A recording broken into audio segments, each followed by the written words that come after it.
Bienvenue dans Pause Sexo, le podcast qui parle de sexualité en toute liberté. Salut Céline. Salut Pascal. Tu es médecin, psychiatre, sexologue. Tu es aussi l'auteur de 2 livres sur le sujet, La sexualité masculine et féminine dans tous ses ébats, édité chez Fayard. Quant à moi, je suis à l'origine de plusieurs podcasts qui questionnent les relations, l'amour et la sexualité. Dans ce premier épisode, on va parler du plaisir.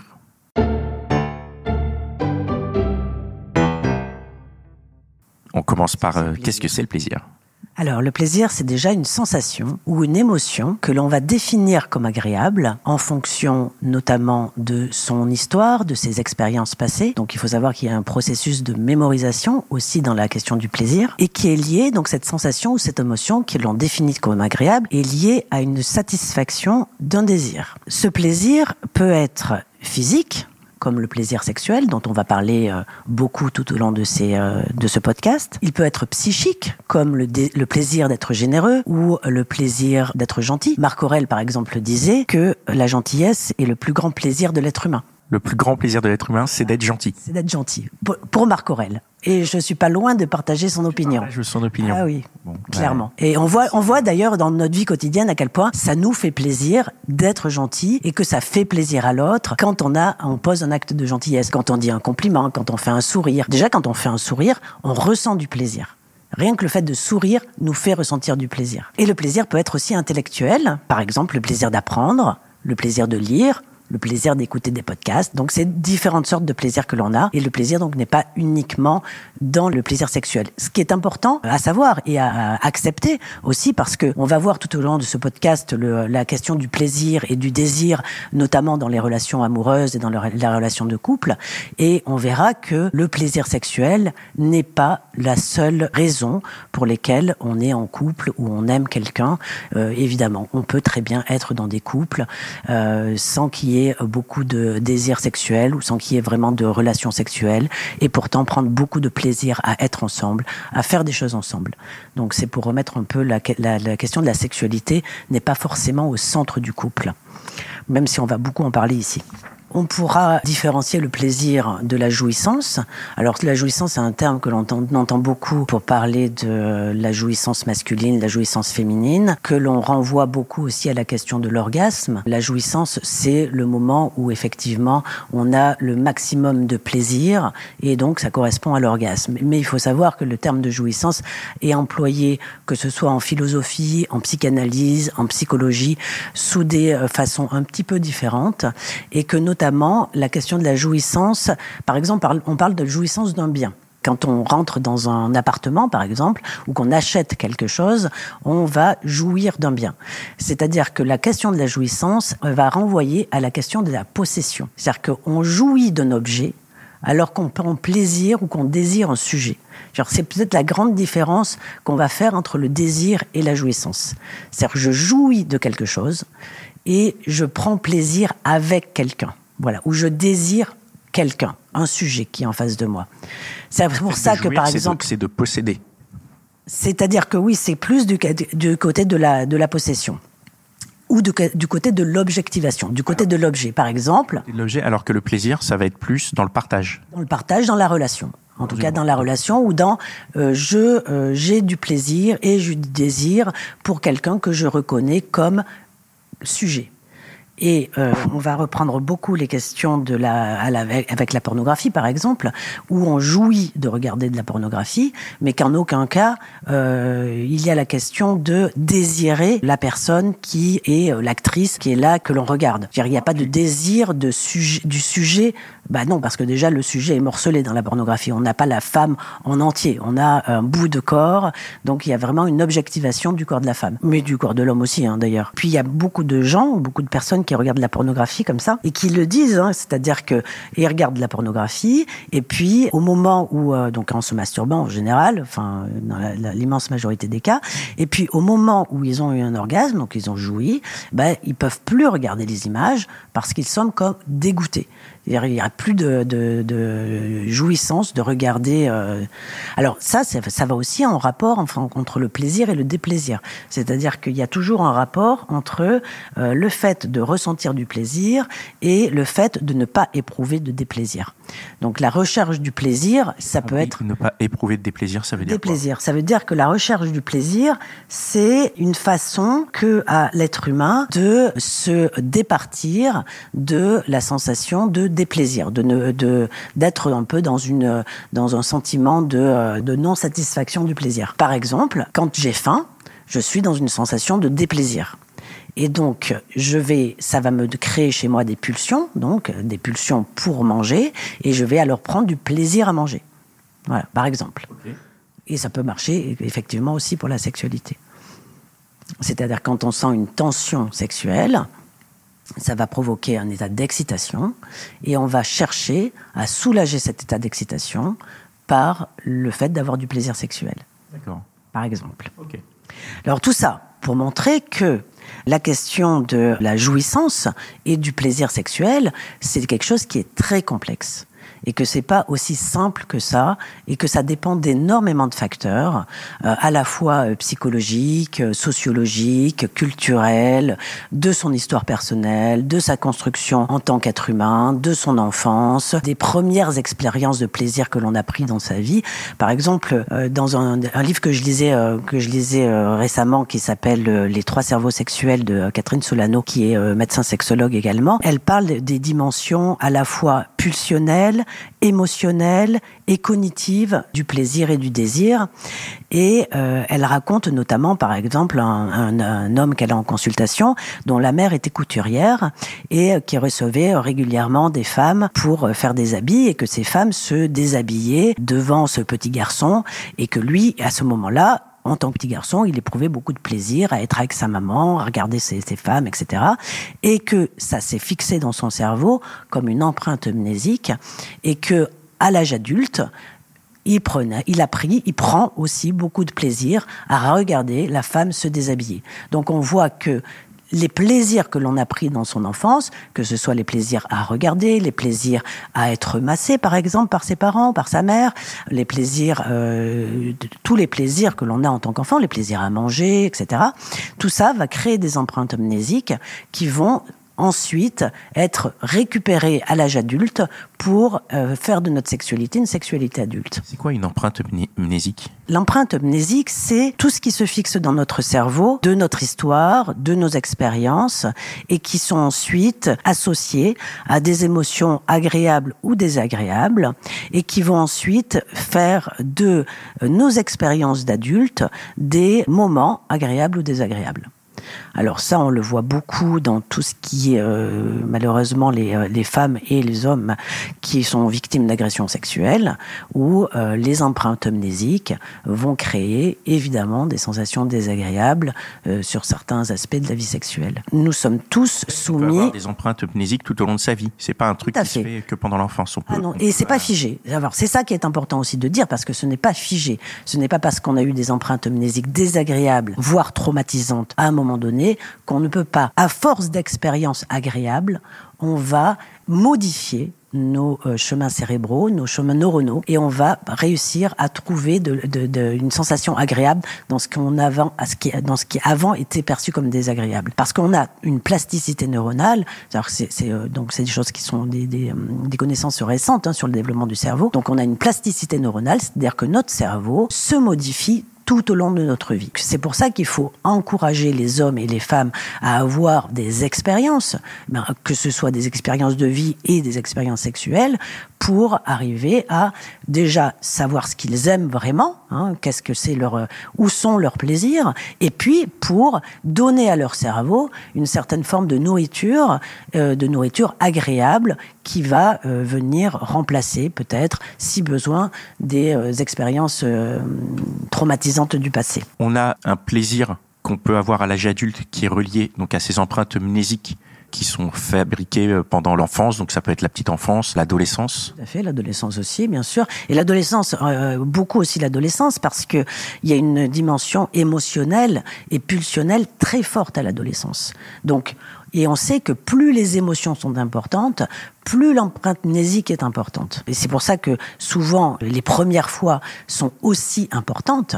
C'est parce que la dimension émotionnelle liée à l'expérience est plus importante à l'adolescence que plus tard. D'où l'importance de la première fois. C'est-à-dire, il faut dire aux jeunes hommes et aux jeunes femmes que cette première fois est capitale dans la vie d'un sujet. Il faut qu'elle soit préparée. Tu veux dire, elle est capitale quand elle a lieu à l'adolescence, mais si elle a lieu après, est-ce que c'est toujours aussi important ? En général, la première fois, au niveau de la sexualité, elle a lieu à l'adolescence. Enfin, début de l'âge adulte, adolescence. Ouais, mais il y en a qui ont parfois des débuts de sexualité assez tardifs. Enfin, moi, c'est l'expérience que j'en ai eue avec les gens avec qui j'ai discuté dans mes podcasts. C'est que justement, il y a une majorité, certes, qui vont avoir une première expérience à l'adolescence, mais il y en a quand même beaucoup qui vont faire tarder ce moment pour X ou Y raison et à qui ça va arriver plus tard. Du coup, est-ce que quand ça arrive plus tard, le rapport au plaisir va être différent ?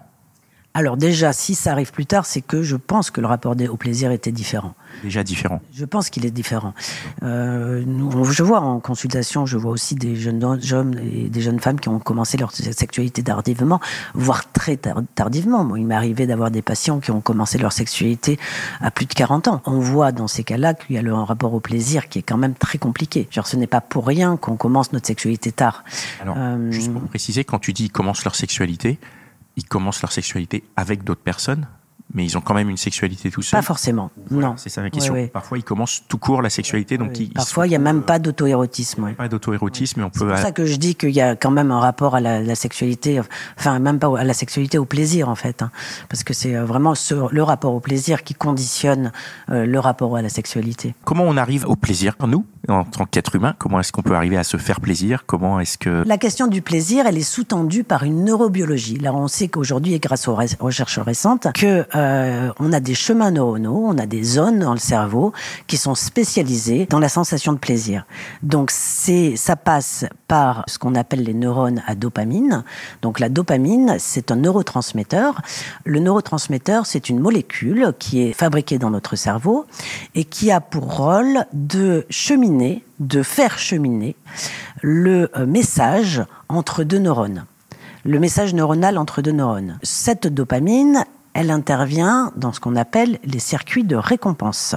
C'est-à-dire que le plaisir est toujours associé à la récompense. Ces circuits de récompense sont également reliés aux circuits de la mémoire.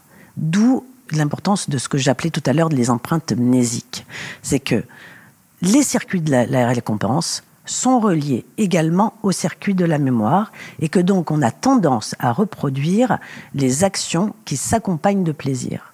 C'est-à-dire que quand on aime, par exemple, manger, quand on ressent du plaisir à manger, on va avoir tendance, évidemment, à reproduire l'action de manger.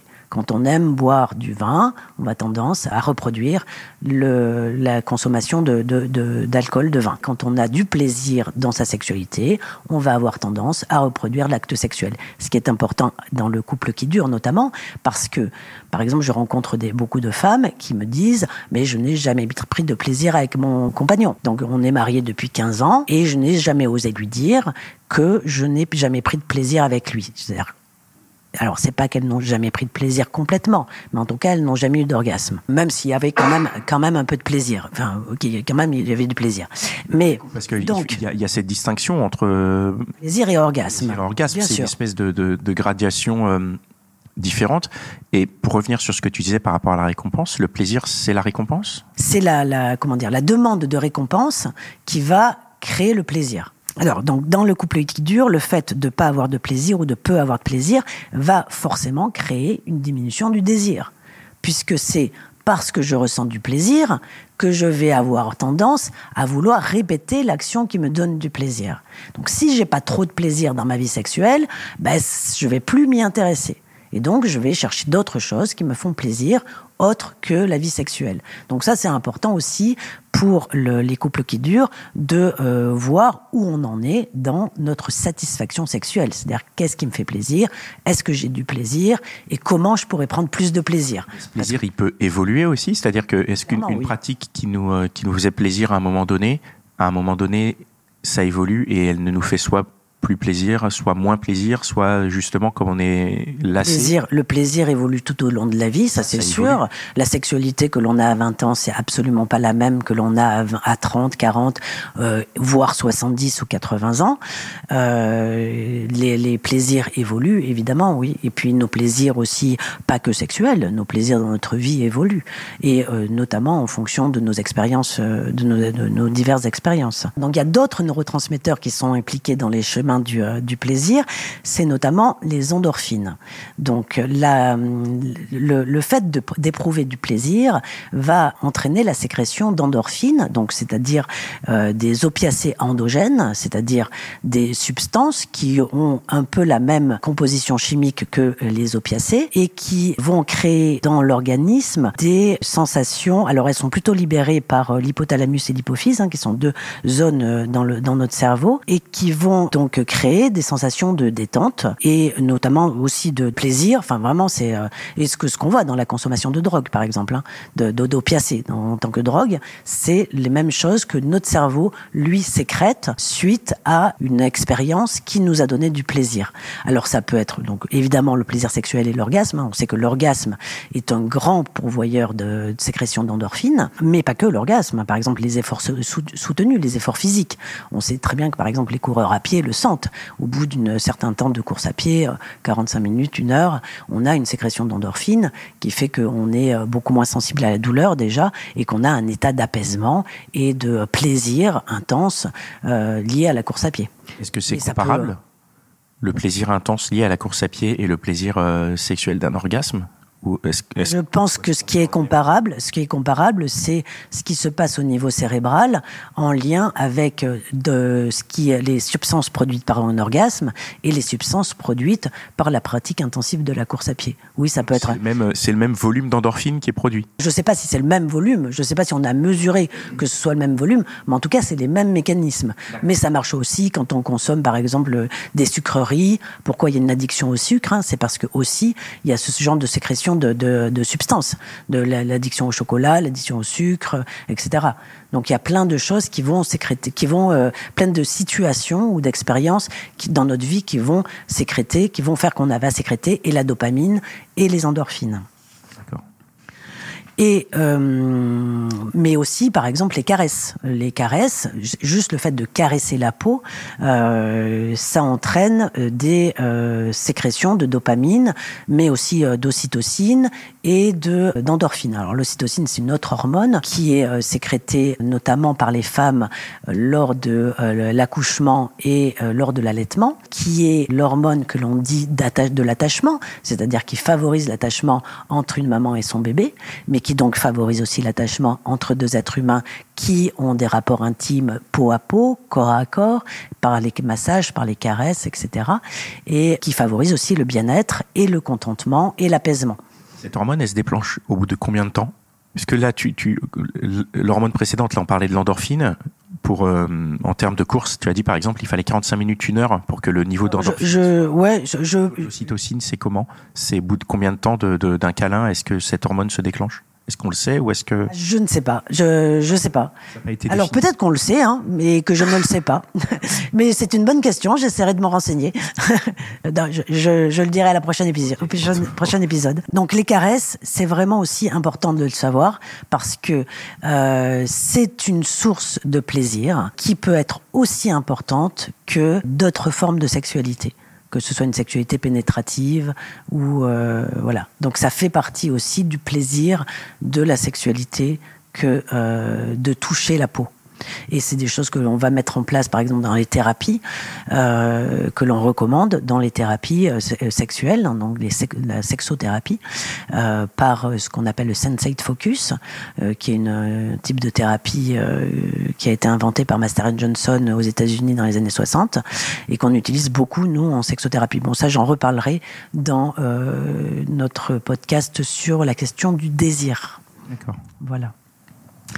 Et parfois, on a du mal à ressentir du plaisir. Donc, il y a des gens qui viennent nous voir parce que ils ont du mal avec le plaisir. Mais pas seulement avec le plaisir sexuel. Alors, beaucoup avec le plaisir sexuel, surtout en tant que sexologue. Je reçois des gens qui ont du mal à ressentir du plaisir. Mais en général, quand on a du mal à ressentir du plaisir sexuel, c'est qu'on a du mal à ressentir du plaisir tout court. Enfin, je veux dire qu'on a du mal avec le plaisir, que ce soit à cause de son éducation, que ce soit à cause de ses expériences passées.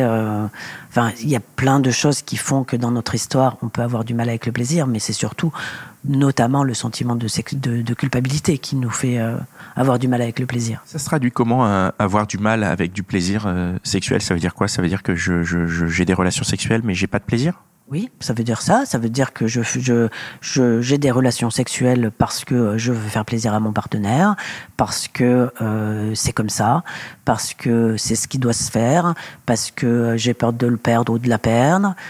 Plus souvent.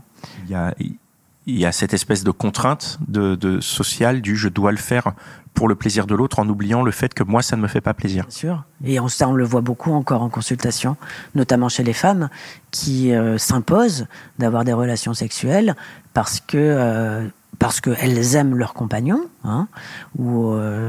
et qu'elles veulent lui faire plaisir, et qu'en plus, elles se disent que si elles font pas ça, alors il va lui être frustré, lui être en colère, lui aller pas bien, voire les quitter à terme. D'accord. Et donc ça, on sait par exemple que quand on est dans le devoir, clairement, le fait d'être dans le devoir ne favorise pas le désir. C'est antinomique avec le désir et le plaisir. On peut pas se faire plaisir quand on se doit de faire quelque chose. Exactement, oui. Et oui, c'est antinomique, oui. Le plaisir n'est pas le devoir.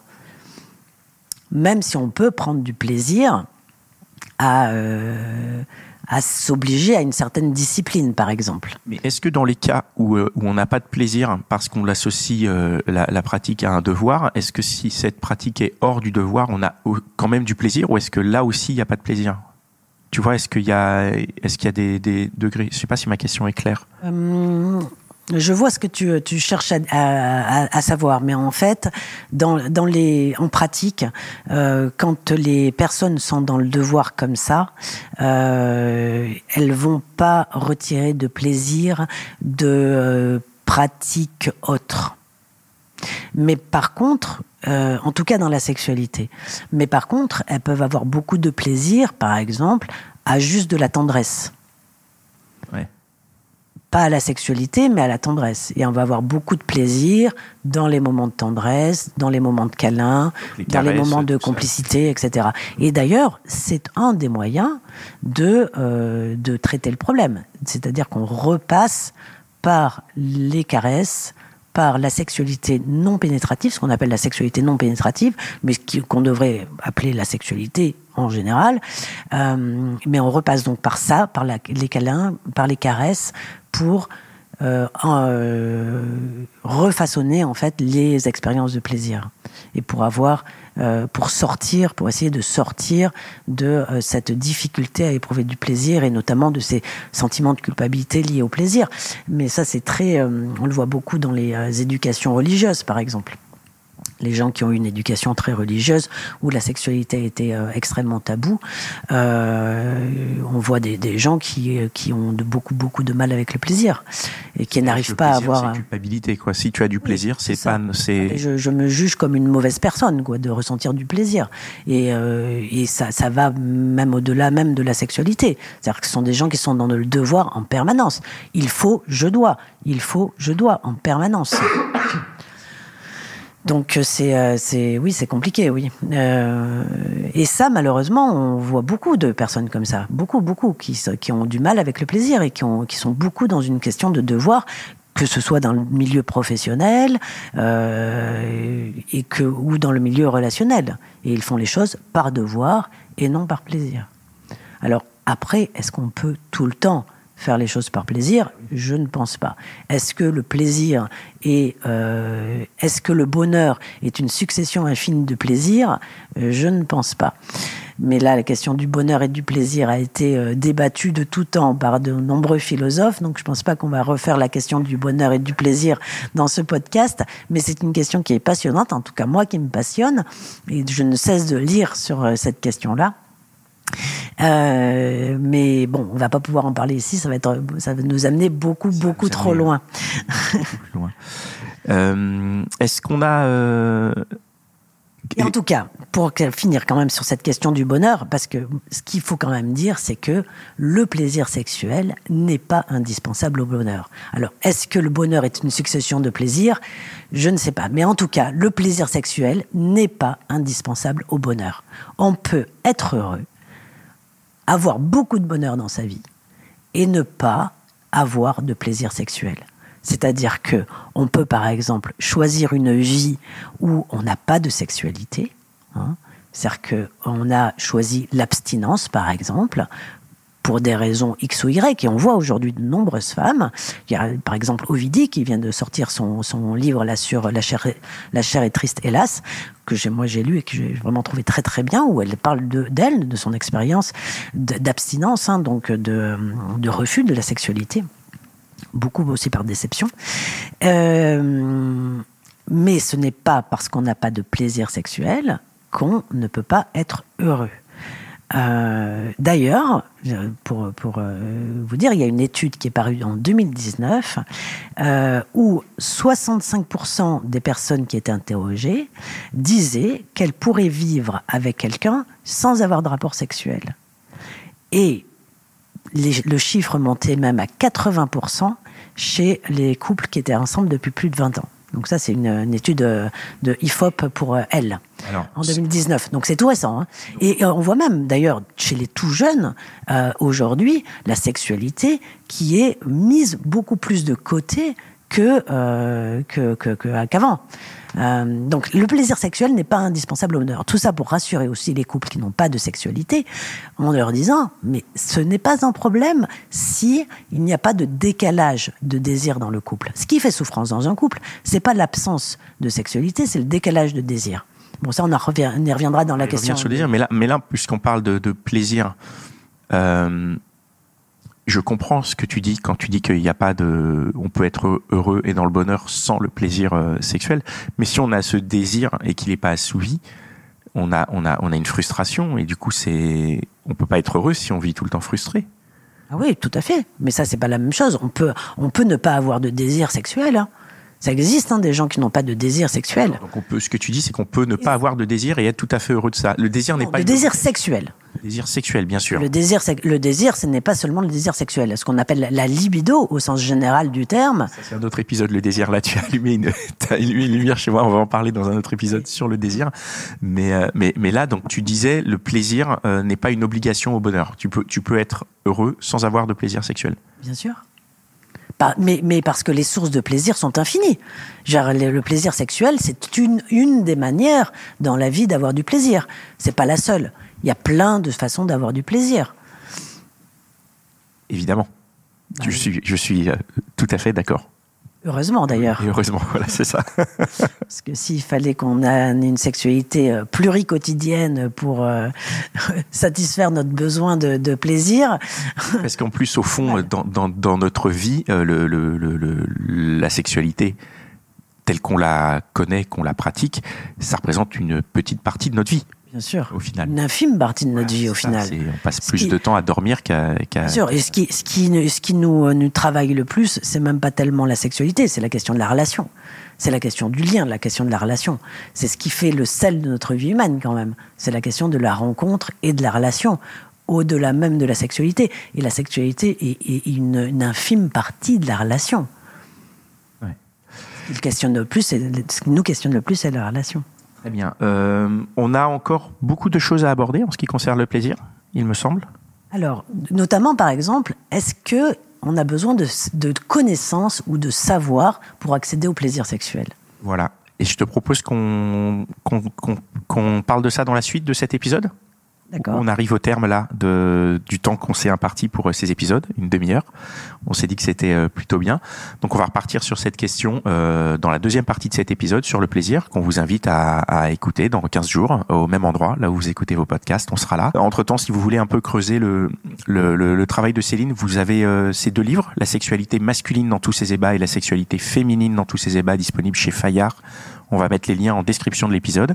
Et pour ma part, vous pouvez me retrouver soit dans mes autres podcasts, notamment Les Gentilshommes, soit sur scène actuellement dans un spectacle que je vous invite à venir voir qui s'appelle Réponse de mec. À dans 15 jours. Dans 15 jours.